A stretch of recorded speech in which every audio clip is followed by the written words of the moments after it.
I said to him. If you really loved me, you'd pay all my bills. I never thought I'd be the girl saying that, but there I was, standing in our kitchen with my arms crossed, while Tyler just stared at me like I'd grown a second head. I'm Amber, 28, and I swear I'm not usually like this. But something about Tyler just made me feel like I deserved more, you know? We'd been dating for almost 2 years, and he was always so careful with money, like, annoyingly careful. Meanwhile, I was drowning in student loans, credit card debt, and my car payment was eating half my paycheck from the salon where I worked as a stylist. Tyler made good money as a software developer, way more than me, so why shouldn't he help out? It started with little comments about how much easier things would be if I didn't have to worry about money, and then hints about how other guys treated their girlfriends. My best friend Megan's boyfriend paid for everything, and they seemed happy. When I brought it up that night, Tyler tried to reason with me, saying we should think about joining finances after marriage, but I wasn't trying to hear that. That's such an outdated way of thinking, I told him, rolling my eyes. If you really care about me, you wouldn't want me stressed about money all the time. I could see him calculating in his head me rent, car payment, credit cards, student loans. It was a lot. Amber, that's easily $3,000 a month, he said, running his hand through his hair. I shrugged like it wasn't a big deal, even though we both knew it was. So, you make 6 figures. You can afford it. That's when I hit him with the ultimatum: either he proved his love by handling my financial responsibilities, or maybe we needed to rethink our relationship.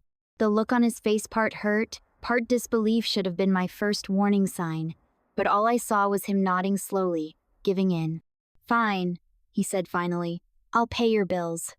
I felt a rush of victory, like I'd finally gotten what I deserved. Little did I know I was setting up the beginning of the end. The first month of Tyler paying my bills was everything I'd hoped for. I had so much extra cash, I felt like I'd gotten a massive raise.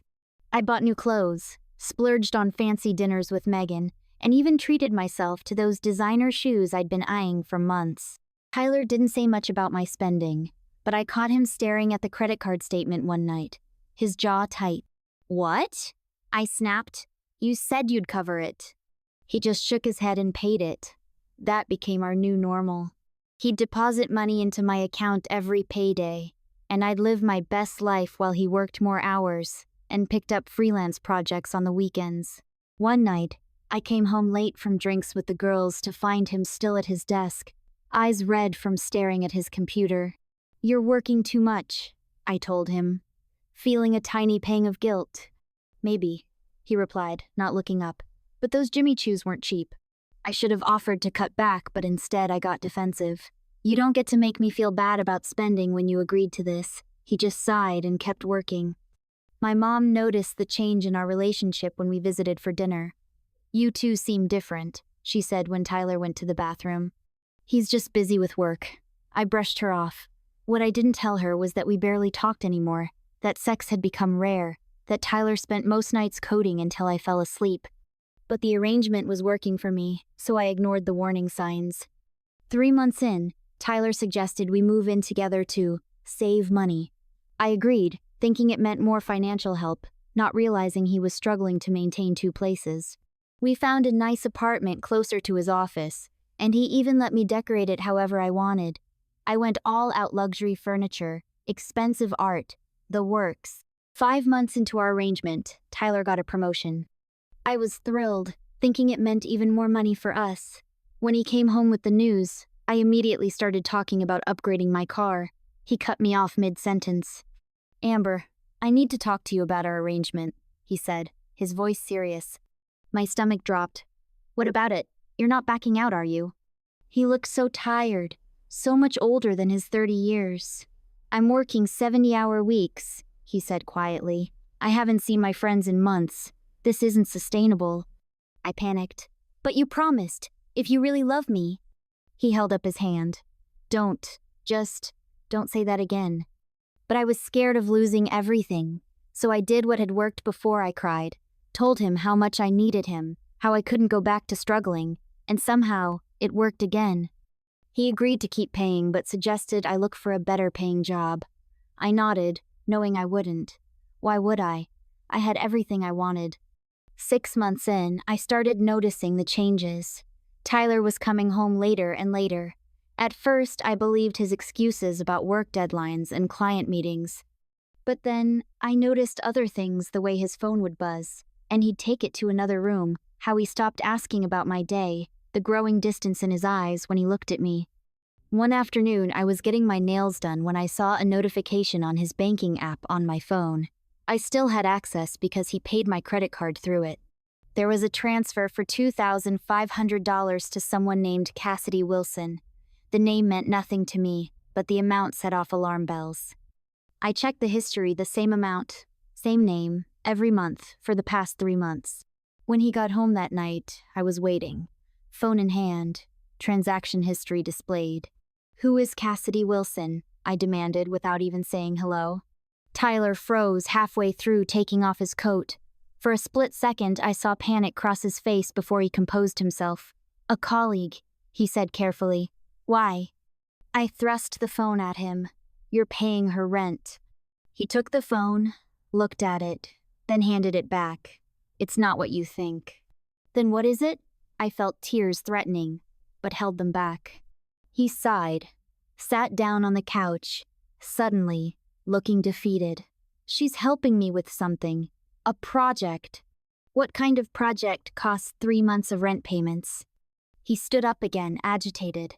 "I can't talk about this right now. I have a deadline tonight."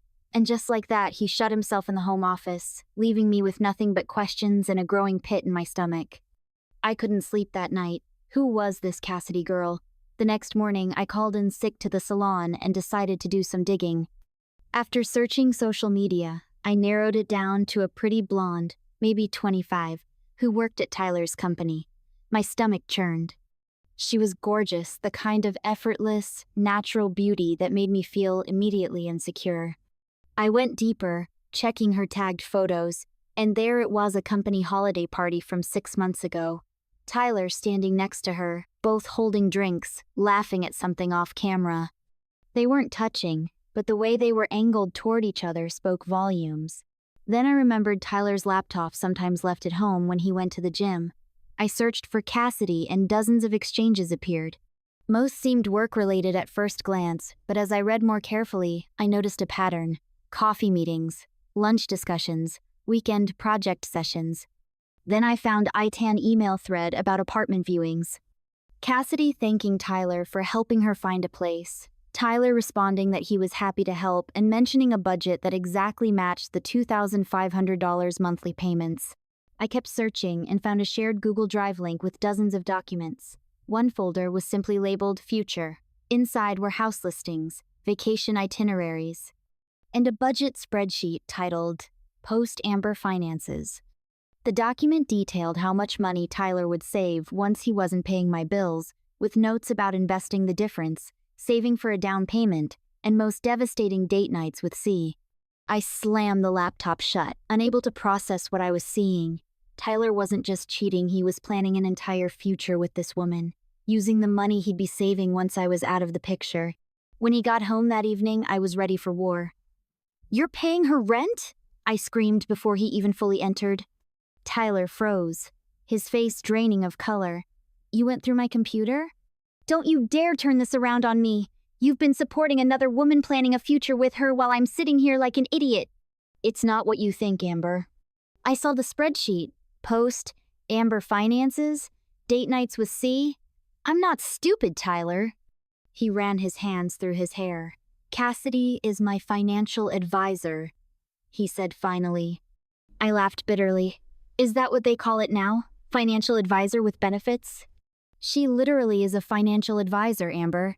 She's helping me get my finances in order because..." He hesitated, then seemed to make a decision. "Because I'm drowning." The raw honesty in his voice made me pause. "What do you mean? You make plenty of money." "I make good money, yes. But between your bills, this apartment, and the debt I've been accumulating to keep up with everything, I'm barely staying afloat." "And the post-Amber Finances?" "Cassidy runs scenario planning with all her clients. That spreadsheet was showing what my finances could look like if our relationship ended." It sounded plausible, but something still felt off. "So, you're not sleeping with her?" "No, Amber, I'm not." But then he added quietly, but I have been thinking about ending things with you." The words hit me like a physical blow. Because of money? After everything I've done for you? The look he gave me, then part pity, part exhaustion, made me realize how delusional I sounded. "What exactly have you done for me, Amber, besides demand that I pay for your entire life?" The argument that followed was the worst we'd ever had. Every grievance, every resentment from the past 8 months came pouring out. Tyler told me how he'd been working 60-hour weeks just to keep up with my spending, how he'd drained his savings and taken a loan against his 401k. "I never asked you to do that," I kept saying, but even to my own ears, it sounded hollow. "You threatened to leave if I didn't pay your bills," he reminded me. What was I supposed to do? Instead of answering, he went to the closet and pulled out a suitcase. "What are you doing?" I asked, panic rising. "I'm going to stay with a friend for a while. We both need space." "You can't just leave. What about the rent? What about my car payment?" Even as I said it, I heard how it sounded. Tyler just looked at me, disappointment written all over his face. "Enough in the joint account for this month. After that, you'll need to figure it out." Then he was gone, the door closing behind him with a quiet finality that scared me more than any slam would have. The reality of my situation hit when the first bill came due without Tyler's automatic payment. My credit card, maxed out at nearly $15,000, with a minimum payment I couldn't make on my stylist salary. I'd been living a lifestyle that required Tyler's 6-figure income. Without it, I was drowning. I found Cassidy's address through one of the apartment viewing emails and drove there one evening. I sat in my car outside her building for nearly an hour before I saw them. Tyler and Cassidy, walking up to the entrance together, takeout bags in hand. They weren't touching, but they were laughing, comfortable together in a way that made my stomach twist. 2 weeks after Tyler left, I got a text from him asking to meet for coffee. When I arrived at the cafe, one look at his face told me this wasn't a reconciliation. "I'm moving to Seattle," he said after we'd exchanged awkward greetings. "My company is opening an office there and I've accepted a transfer." "What about me?" I asked, hating how small my voice sounded. He looked genuinely confused. "What about you, Amber? We're broken up. You need to figure out your own life now." "I can't afford our apartment. I can barely make my car payment." "Those aren't my problems anymore," he said, not unkindly. He slid an envelope across the table. "This is the last of what I can give you. 3 months of rent in a cheaper place I found near the salon. After that, you're truly on your own." "Is she going with you? To Seattle?" Tyler stood up, clearly done with the conversation. "Goodbye, Amber. I wish you the best, I really do." He left without answering my question, but he didn't need to. I already knew the answer. 2 months after Tyler left for Seattle, I was living in the smaller apartment he'd found for me, barely making ends meet. I'd had to sell most of the designer clothes and accessories I'd accumulated during our time together just to cover my bills.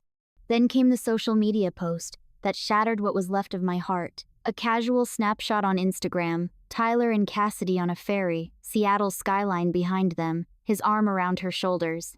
The caption, "New city, new chapter." I spent that night spiraling, digging through every post, every photo, looking for evidence of when their affair had started. That's when I discovered something that made my blood run cold. A post from Cassidy from over a year ago, long before Tyler and I had our arrangement.